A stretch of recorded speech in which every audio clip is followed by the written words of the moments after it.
Imagine waking up tomorrow to a strange message from the shipping industry. The Suez Canal is closed. Not for a few hours. Not for a day. For 30 days. Thousands of ships would suddenly face a choice: wait or turn around and sail thousands of extra miles around Africa. At first, you might barely notice. But somewhere, a container is waiting for a factory. A tanker is burning extra fuel. A cargo ship is already losing time. And as the days pass, those delays begin moving through the global economy, quietly, one shipment at a time. So if one narrow waterway disappeared for just 30 days, how far would the shock actually travel? The Suez Canal looks almost insignificant on a world map. A narrow strip of water cutting through Egypt, connecting the Mediterranean Sea to the Red Sea. But that strip is one of the shortest maritime links between Europe and Asia. And that shortcut is the reason ships don't have to make the enormous journey around Africa every time they carry goods between the two regions. That difference is measured in more than distance. It is measured in days, fuel, and money. For some routes, going around the Cape of Good Hope can add more than 3,400 nautical miles.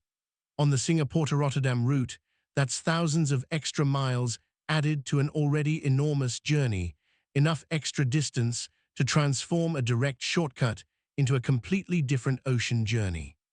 Now imagine the first morning when that shortcut disappears. A container ship approaching Egypt suddenly has nowhere to go. A captain checks the route. A shipping manager checks the clock. And thousands of miles away, a factory is still expecting a delivery that nobody has told it is going to be late. At first, nothing looks broken. The stores are still open. The factories are still running. The trucks are still moving. But somewhere on the ocean, time has just become the most expensive cargo in the world.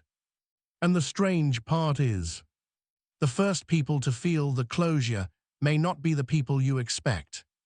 The first thing that changes isn't the price of anything. It's the map.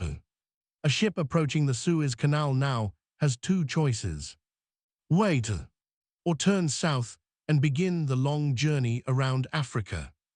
And that decision is bigger than it looks. Because ships don't travel alone.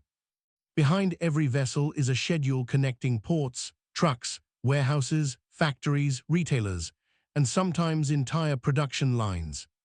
So when one ship changes direction, dozens of other schedules can change with it. A container carrying electronics might be delayed.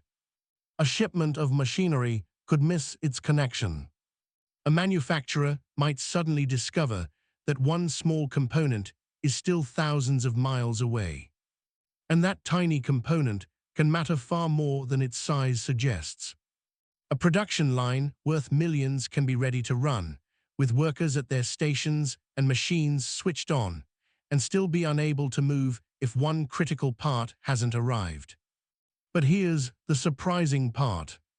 Not every industry gets hit at the same speed.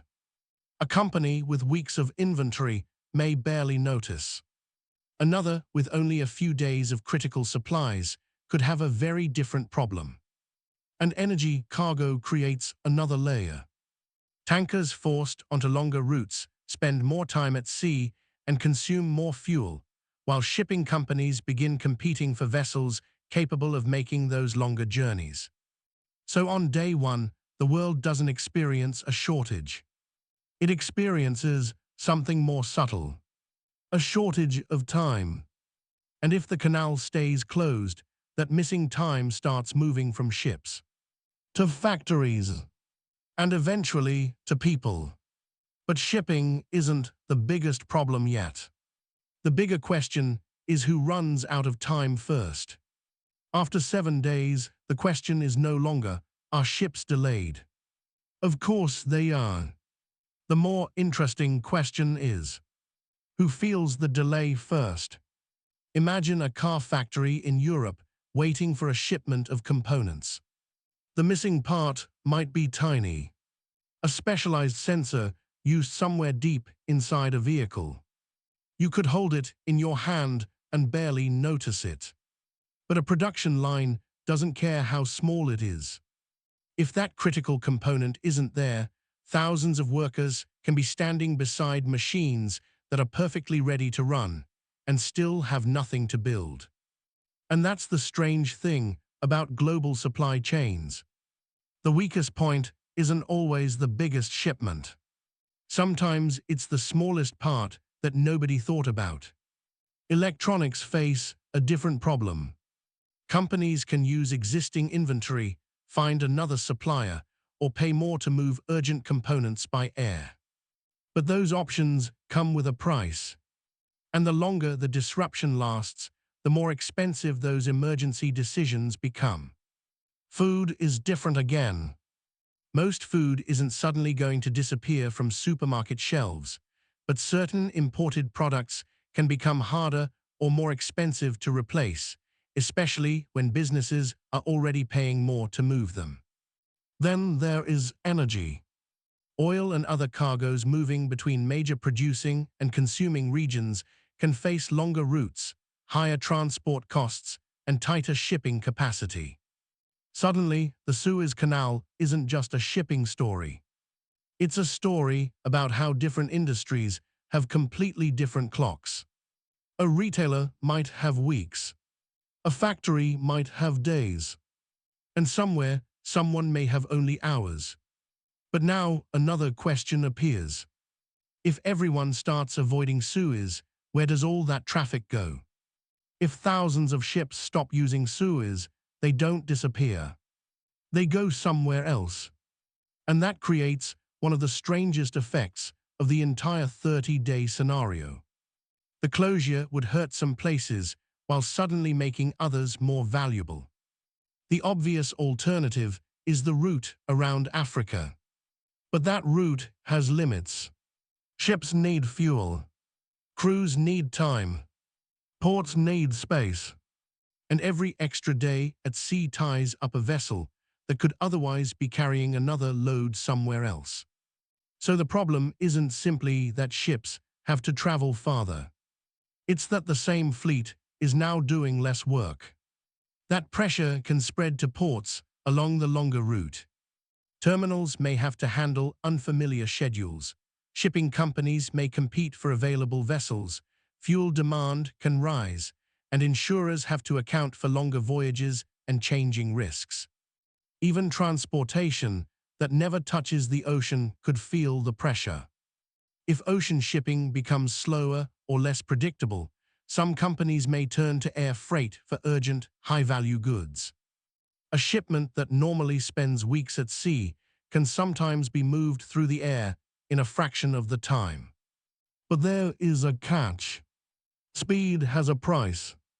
Air cargo costs far more than ocean freight, so companies have to decide which goods are valuable enough to move quickly and which ones simply have to wait. And there would be another group watching all of this very closely. The businesses built around moving cargo through Suez would lose activity. But companies positioned along alternative routes could suddenly gain it. For 30 days, geography itself would become a competitive advantage. For some ports, a crisis somewhere else could become an unexpected opportunity. And this is where the problem stops being about ships. It becomes a question of money. When the extra fuel, vessels, insurance, and transportation finally get paid for, who ends up receiving the bill? After 30 days, imagine the canal finally opens again. The first ships begin moving through. On a map, it looks like the crisis is over. But the world doesn't reset when the canal does. For a month, ships have been rerouted, schedules have been rewritten, cargo has been delayed, and companies have been forced to make decisions they never planned for. Now all of that has to unwind. A vessel that took the long way around Africa still has to arrive. A container that missed its original connection still has to be delivered. And a company that paid more to keep its supply chain moving still has to absorb that cost or pass some of it on. That might mean a more expensive shipment, a higher operating cost, a delayed product, or simply less profit. And this is where the impact becomes human. The person buying a product may never know a ship was delayed.